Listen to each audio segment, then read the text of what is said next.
Hey, Slater Crusaders, America's the greatest country in the world. Thanks for being here. Took last week off, but it's wonderful to be back, and I feel like we're full steam ahead now until the election, and then probably we'll never take another day off ever again because, you know, civil war impending.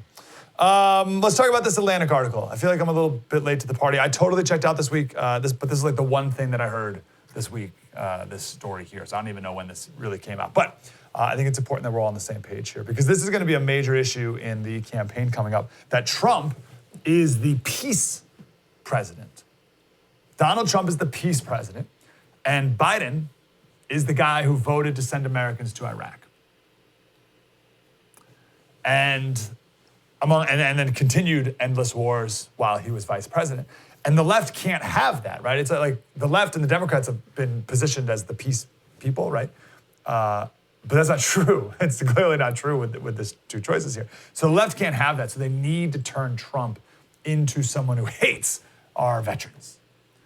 When logically, you'd think we'd see the person who voted for and oversaw endless wars as the person who actually doesn't respect our veterans. But anyway, that's the root of all this.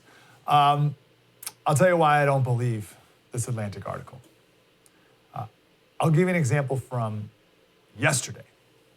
Okay, this is when I finally checked back into the news cycle and I saw this story yesterday. So I don't have to go way back into the Trump versus the media archives in order to find this. Saw this video yesterday. This is a clip, 12-second clip. I think, so when I first saw it, it had 1.7 million views.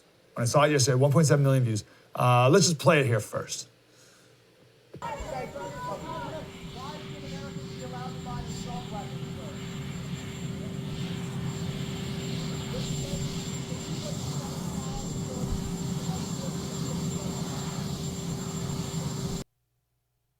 That was the clip. And the person said, Trump is lost and disoriented here.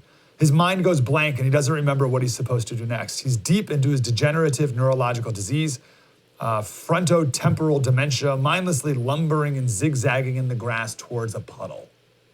Okay, 1.7 million views about how the president's not well. Now, maybe like 5 years ago or so, we came up with a sort of some guidelines for digesting the news. Any video you see, two things you gotta ask yourself. First question, any video you see, the first question you gotta ask yourself is it real? Now, we're used to asking that, I hope we are, more with pictures, but now with deep fakes, videos are fake, all right?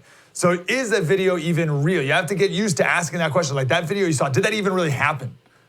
That's the first question you gotta ask. The second question is, what happened right before it and what happened after it? Always go to the longer video. We see it with police shootings.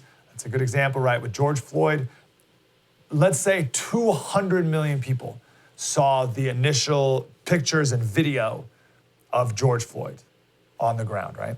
If 200 million people saw the original video, maybe 2 million, maybe saw the rest of the footage and saw pictures from the other angle where it's not just one police officer, but 3 police officers on top of them. And no one's gonna show the Minneapolis police manual that says to do exactly what these 3 police officers did, including pictures of officers on top of someone showing exactly what to do, which is exactly what these 3 men did. No one's gonna see that, right? No one's gonna see the full story there. So I went to C-SPAN and found the full video of that moment. Here's the before and the after. Well, you know, Joe is a pretty incompetent guy. I've watched his interviews. I've watched what he said and how he said it. And I wouldn't have rated him very high in the first place. But Joe Biden has truly lost his fastball. That I can tell you. Thank you. Why should Americans be allowed to buy assault weapons?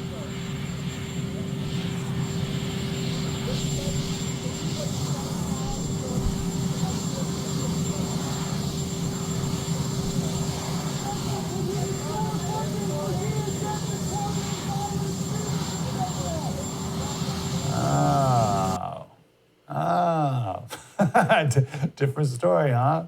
He's not meandering. He's waiting for his wife. Warns her about the puddle. And I even cut out what the reporter asked him. All right, because even if you cut it there, if you just listen to that comment, he's so mean. Why is Trump so mean? Like, that comment's so out of left field, saying he lost his fastball, right? The question was, Mr. President, Joe Biden says you have more in common with George Wallace than George Washington.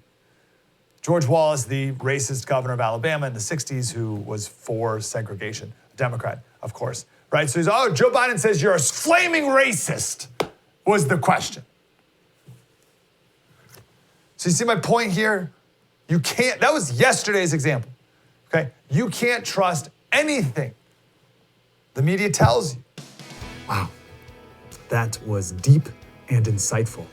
I want more of that. Like, subscribe, get more.